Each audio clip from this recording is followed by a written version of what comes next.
Can I ask members to please imagine that you're a Muslim woman or a child and you're reading this? And I emphasise women because there is a clear gender nature to racism and Islamophobia.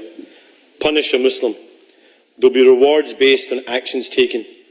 Verbally abuse a Muslim, 10 points. Pull the headscarf of a Muslim woman, 25 points. Throw acid in the face of a Muslim, 50 points. Beat up a Muslim, 100 points. Torture a Muslim using electrocution, skinning or the use of a rack, 250 points. Butcher a Muslim using a gun, a knife, a vehicle or otherwise, 500 points. Burn a mosque, 1,000 points. Shocking, shameful and sickening. Will the First Minister and indeed this Parliament send a message to all our diverse communities that this is as much your country as anyone else's, that this is your home and that we stand with you. But we do ask you please to go about your daily lives, but be more vigilant, to look out for each other, and if you see anything or suspect anything, to please report it to the police. And a message to the haters. An attack on one Scot, regardless of faith or race, is an attack on all Scots, and we will never let you win.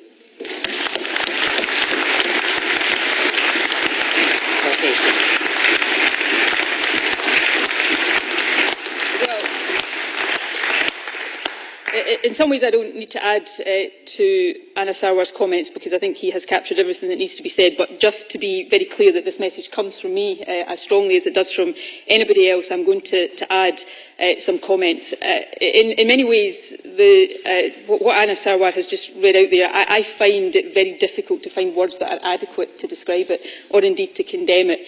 It's sickening, it's appalling, it's disgusting, it's deeply disturbing, it's all of that and more, but I feel that none of that really does it justice, and certainly doesn't do justice to what I feel, and I know all of us feel about that. I have, as many of us do, I have many friends and constituents within the Muslim community, so I know and I see firsthand the impact that this kind of prejudice, hate, discrimination has on them, and I feel so deeply for every single one of them.